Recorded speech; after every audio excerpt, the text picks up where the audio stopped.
here with James, Scott, and Garvey. And before we get started, I want each of our panelists to introduce themselves. So, can we get started? Sure. So I'm James Kochuk. I've been working within esports since maybe 2011-ish. I helped out with CSL back in 2012 to I think 2014.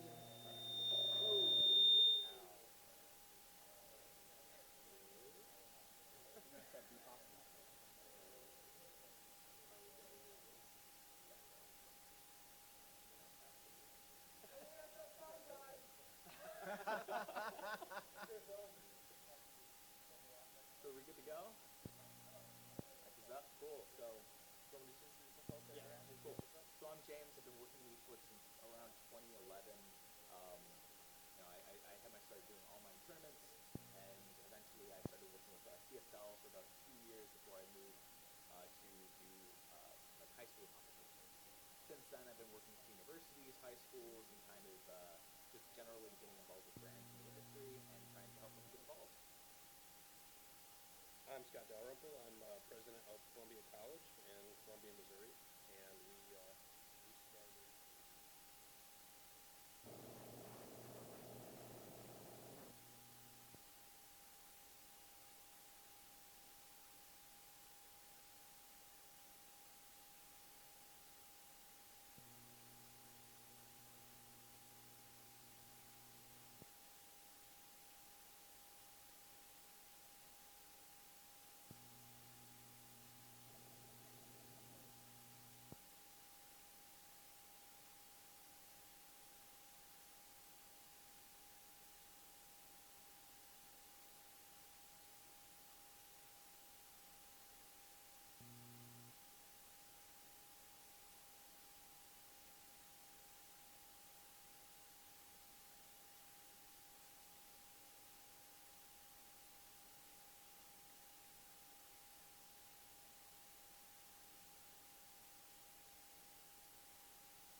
Well, that'll do it. That'll do it. Cool. So, if you want to kind of repeat the question there. Let me repeat the question. Yeah. All right. So, James, I wanted to start off by asking you about how the esports industry has grown over the 5-6 years you've been involved, especially given the fact that you've been involved at various different educational levels of esports, from high school to college. As we know, college esports has grown, as has high school, but I'm wondering, because you've worked in both specifically, how have both of them grown, and how do they help support each other, and what are sort of the ways that's happened over the years? Yeah. So, at the university level, back in 2011, 2012, 2013, almost into 2014, we really didn't have any universities that saw huge value in esports. They kind of were thinking about it. They were either like trying to get involved in some fashion, but there wasn't anything until Robert Morris started to actually get involved. So it was just a group of 5 students, or maybe more, that just got together and decided we wanted to represent our college in a competition like CSL or any of the others, and just kind of going from there. So since then, we've seen a lot more growth, and we're kind of seeing a lot of that replicate itself at the high school level. So, back in around the same time period, we really saw no real high schools get involved. There was a few clubs that existed, but the high schools themselves didn't really give too much of a care to it. That kind of changed recently with in I want to say 2015 or 2016 with Guilford High School announcing that they had their own program similar to Robert Morris. So they were the first high school to have a program. So we're seeing a lot of those changes happening. We're starting to hear of like school districts getting involved. The program that happened at Guilford was so impressive by the school district standards that they expanded it to 7 schools within that district. But we're seeing athletic districts or conferences kind of have a little bit of notice there as well. But pretty much whatever we've been seeing in collegiate over the past few years has been kind of replicated in the high school side. So yeah, there's a lot of huge growth potential just across the board. Things have really been changing. A quick follow-up to Scott. Since you have started your own esports program at Columbia College, have you noticed an increase in either applications or interest in your school from high school students who are gamers and looking to get involved at the collegiate level? Yes, absolutely. We have noticed an increase. I won't say it's always an increase among students who are good enough to actually make the team, but that happens all the time with any kind of sport. But they still like to be at a college that's doing the thing they love. So I equate it to large, big name colleges, Notre Dame or whoever, that have football programs. The vast majority of people who attend that university are never going to play football. They know that. They didn't try out. They know they're not going to make it. But they like being around it. They like watching it. They think it's interesting. And in fact, that's, to pivot just real quickly on your question, it wasn't exactly what you asked, but one of the reasons that I got so interested in esports at all was that I had a couple of teenage boys at home, and I paid attention to them and their friends. And the insight wasn't just the run-of-the-mill insight, which is, oh, kids like video games. It wasn't that. It was, for me, a very different thing, which is this generation likes to watch each other play video games. And that's very different from my generation. My generation invented a lot of the video games, and we like to play them. But most people, I think, my generation think it's like watching paint dry sometimes to watch other people play video games. It's like, give me the controller, I want the controller back. Today's players, younger players, are just as happy, of course, this is where Twitch comes from, right? Is that they're just as happy to watch each other play. And I think once I realized that it had made the shift to a spectator sport as opposed to just a participant sport, that's when I started to pay more attention and realized there's a real place for it in collegiate athletics. Speaking of people watching other people play video games, part of that is happening here this weekend. But I wanted to pose this question to Garvey, being that you work with Twitch and you've recently created this Twitch student program. How has Twitch's sort of perspective on students and collegiate esports changed over the years or grown over the years? And what are like some of the things that Twitch is pursuing in order to sort of help foster those communities at the collegiate level? Because I think over the years, collegiate communities are growing at a pretty rapid rate. And so what are the things that Twitch is doing, or like why is it that Twitch is interested in helping that community base grow? So I think it all comes down to how you define growth. We love our community, but we really feel that the industry right now has a lot of holes in it. There's not a lot of support networks involved in it. So when we talk about growth and why Twitch is particularly interested in supporting students, we're looking at using gaming as a medium to add passion to education and the varsity esports programs that's being created. If we look at growth, I think of like a holistic program. So I love when schools look at how they can get other departments involved in supporting a varsity program. So I think, again, that gaming as a medium, then administrators being able to create these holistic programs and bring the business department in to help them with some of the financial tools that we give students to empower them to be able to create and then help fund or just contribute in whatever way they see fit. I think it's very important when we start looking at holistic programs and going into different departments, maybe the art department creating emoticons for their channels, the business department really understanding what monetization is and how they can manage maybe the varsity esports program, maybe even the AV club coming in and then participating and upping the production levels, maybe even the athletic department with physiotherapy coming in and understanding the different needs between an e-athlete and a traditional athlete, maybe to extend a pro player's life past 21 or 22 years old and get up to the 30, 31, 32 years old, where they're mature enough and they're experienced enough to actually take a step back and support instead of just being in the limelight and being in front of the camera. So when I see growth, I think it's growth as in more people applying their passions to education at school and then being able to get the practical experience to then help the varsity esports program, so when they graduate from fine institutions, they'll be able to find their little niche and how they can support. And I say it all the time, I feel like this industry's building the plane we're flying in. So it'd be really nice if we had some air traffic controllers, some ground crew, just some support networks so we don't have to crash land maybe quite as often as we do. So that's what I see as growth, is just more people getting involved in adding their passions and their educations and growing out the industry. I just recommend we don't use the airline industry as the model right now. Or at Pick, least- or at pick least something United. else. All right, so piggybacking off of that a little bit, James, I know you've done quite a bit of research around the esports industry, and I know one thing that you've focused on a little bit is not necessarily the gaming side, but sort of like the educational side of sort of college and esports.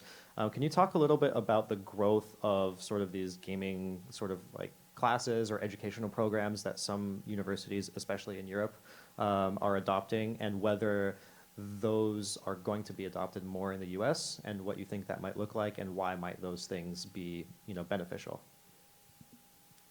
Sure. So I think if we're looking at esports itself as like an educational tool, like there's a lot of huge career potentials that can be like gone after within esports. So if we're looking at esports, like how many different like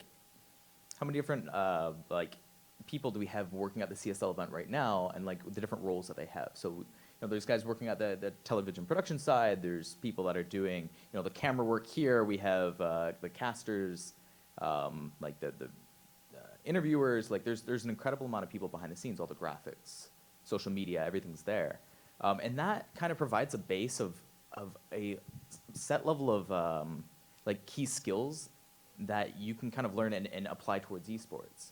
So I think that we're going to see like a trend towards universities starting to provide outlets for students to learn those techniques and skills and have them apply somewhat to esports when you're learning them. So instead of just going to school to learn graphics design, actually getting involved in this kind of process and directly like applying what you're learning.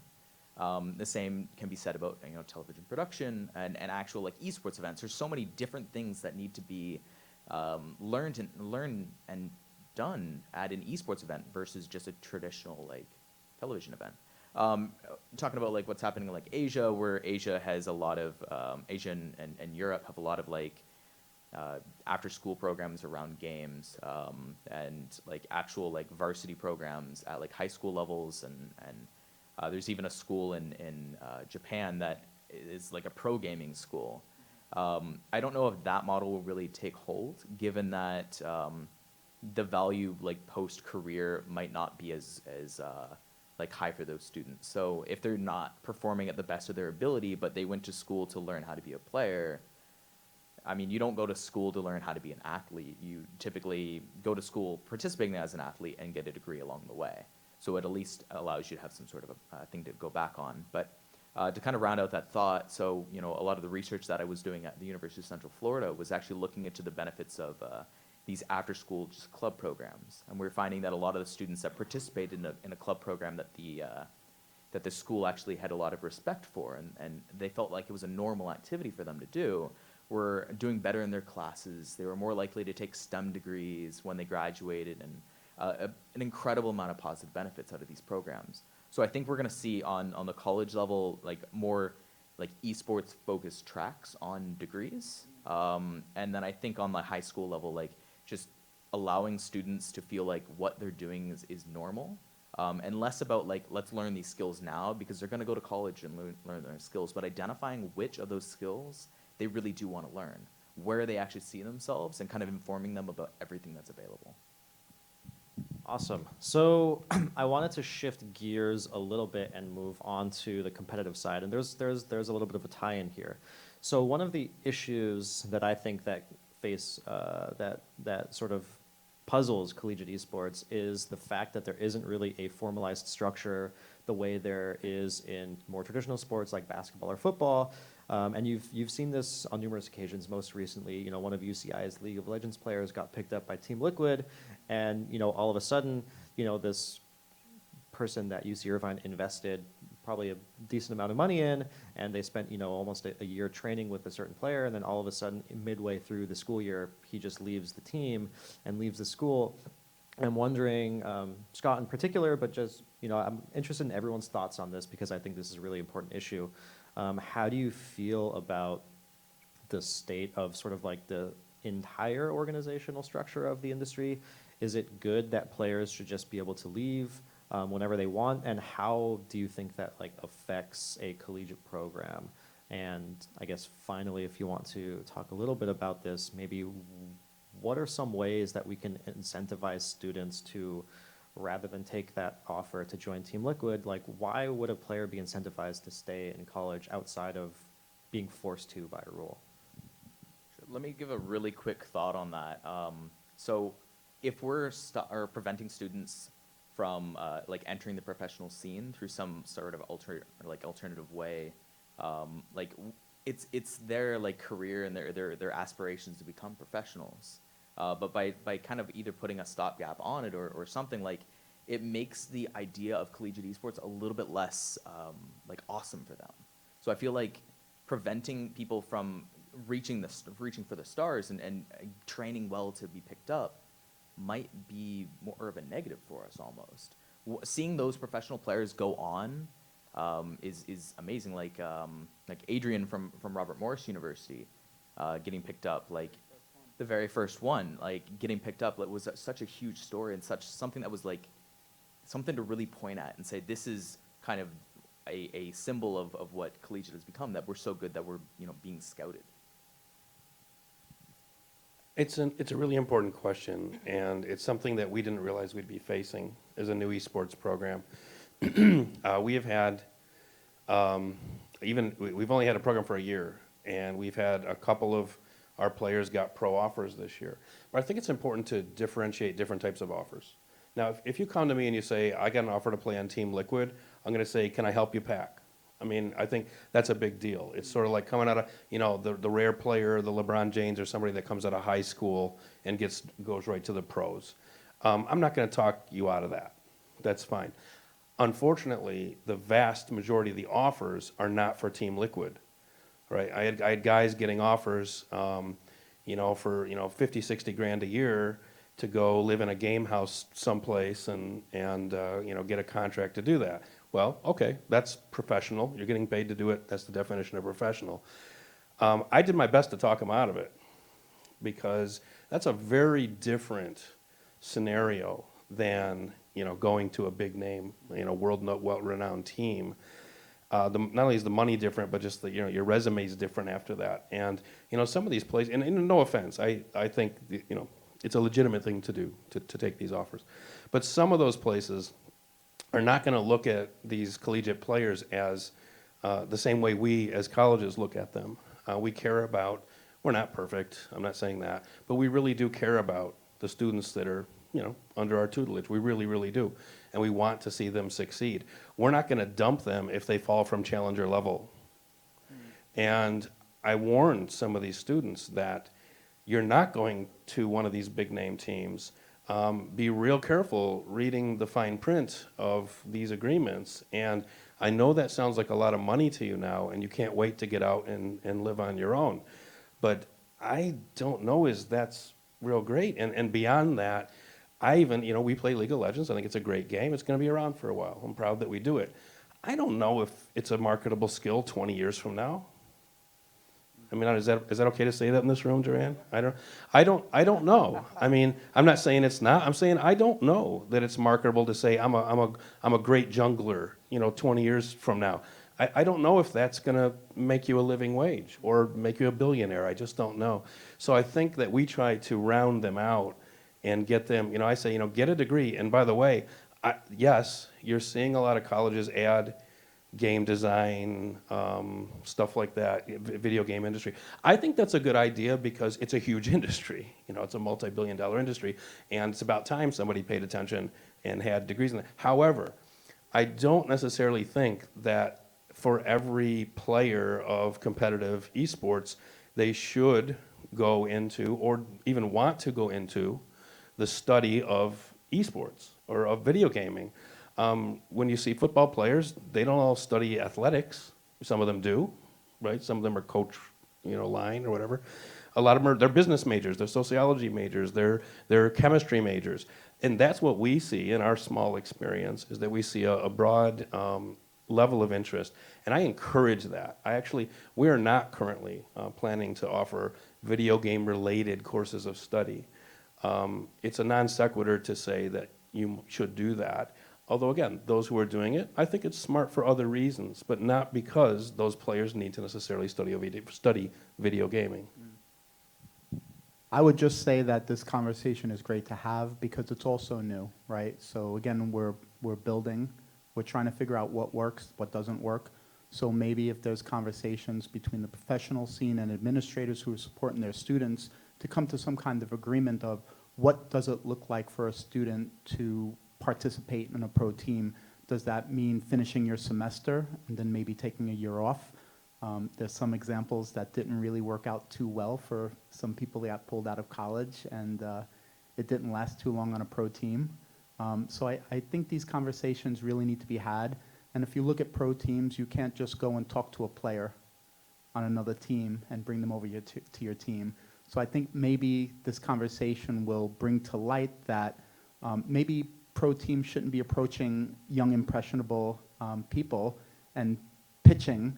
Maybe they should talk to the administrators first and see where they are in their course. If they're comfortable taking maybe 6 months off or a semester off and going, stretching their legs a bit and getting that experience and then coming back and bringing that back to the school without feeling like a door has been closed behind them because somebody had invested heavily in passion and creating opportunity for students. Maybe they could come to an agreement on what these kind of arrangements look like and what value it adds to the industry, to the young person's life, to the institution that he's attending, and the pro team.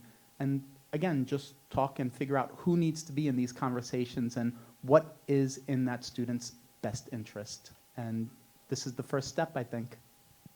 And by the way, I'm not aware of any way that a college can prohibit you from leaving college.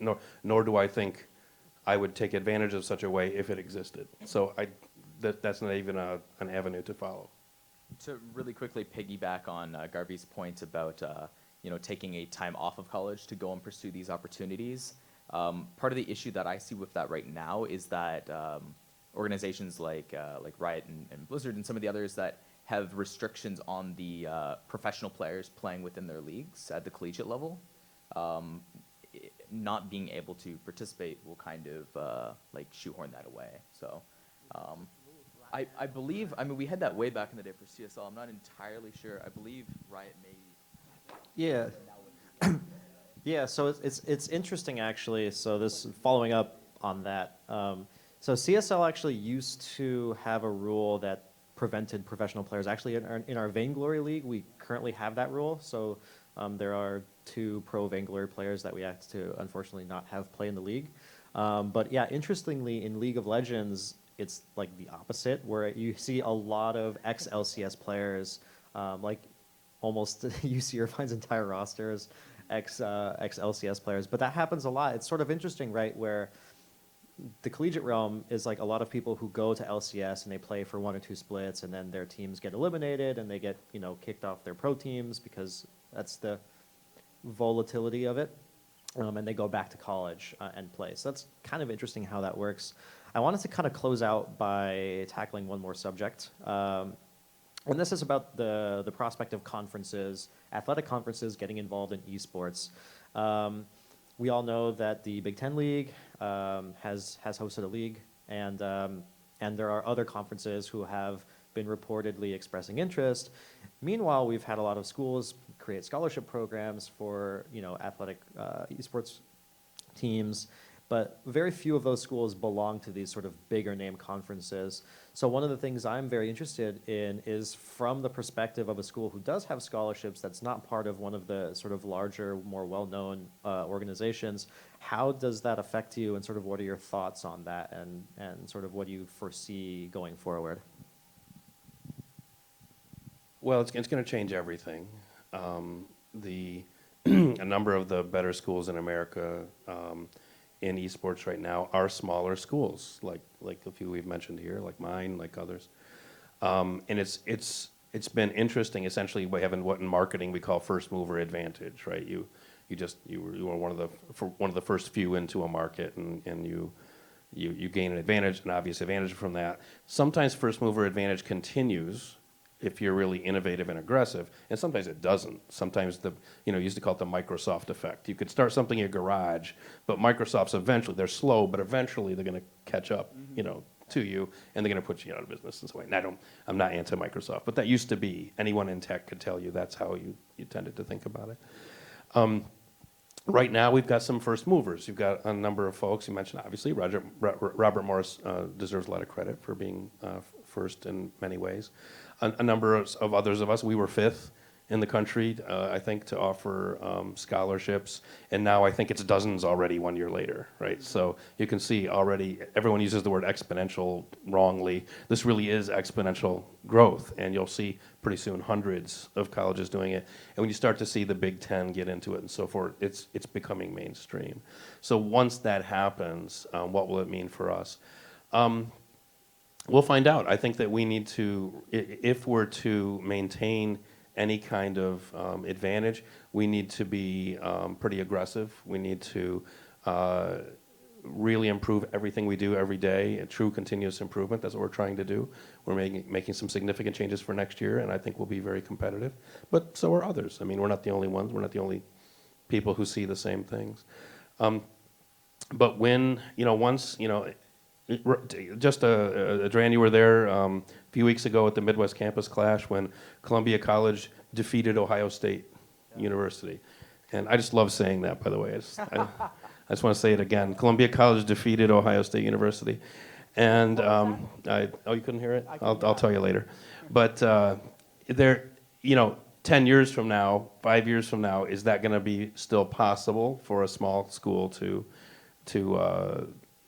be competitive against a school that just has so many more students? It's more about that. I mean, you can't really give more than scholarship necessarily, but they just have, if you have 100,000 students to draw from, you don't even have to give scholarships, and I don't believe they do at this point.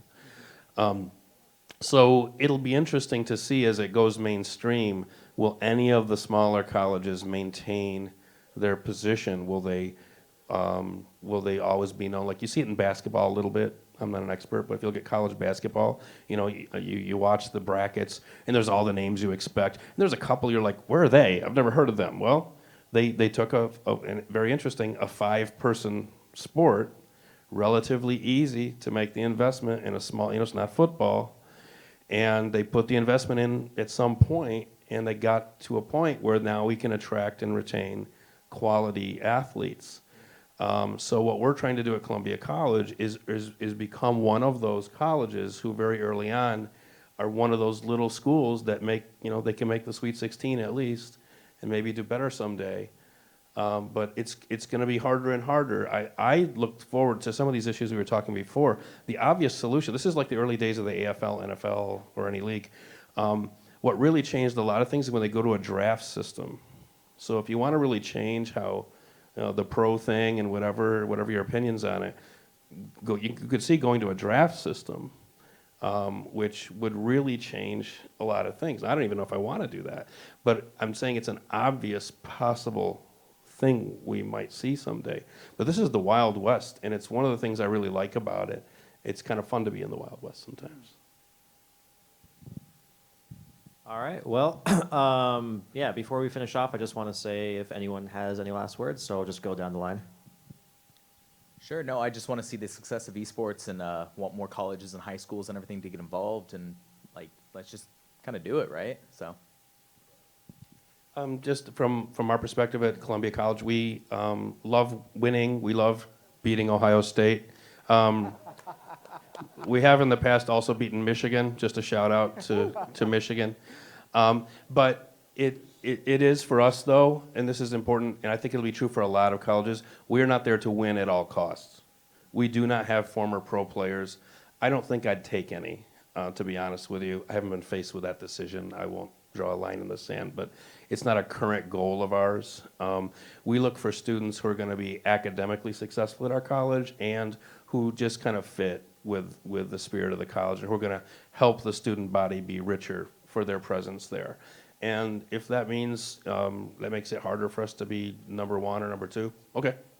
I run a college, and we're proud of what we do. We've done it since 1851, and we're going to do it for another 166 years at least. So this is one of the things we do. It's not the only thing we do. And I think most colleges will take that tack. I think there will be, no doubt, in any market, there's 4,600 colleges just in America. Honestly, I don't know how many in Canada. But you know, certainly over 5,000 you're talking total. Somebody in there is going to take a win at all cost approach. And maybe they'll win, I don't know. I like to think they won't. I think to close, Twitch student really doesn't think too much about conferences or tournament organizers. It's all about the student and the opportunities that this industry has for them, just to empower and give confidence and let them know that they can apply themselves in real ways and contribute to this growing and brand new industry. And that's the dream for us. And it's really exciting when you talk about what could be and students just turn to you and say, why not? And that's what drives me. All right, guys. Well, thank you to all of our panelists for coming out. And stick around, watch UConn versus UBC Dota 2 finals. Let's go.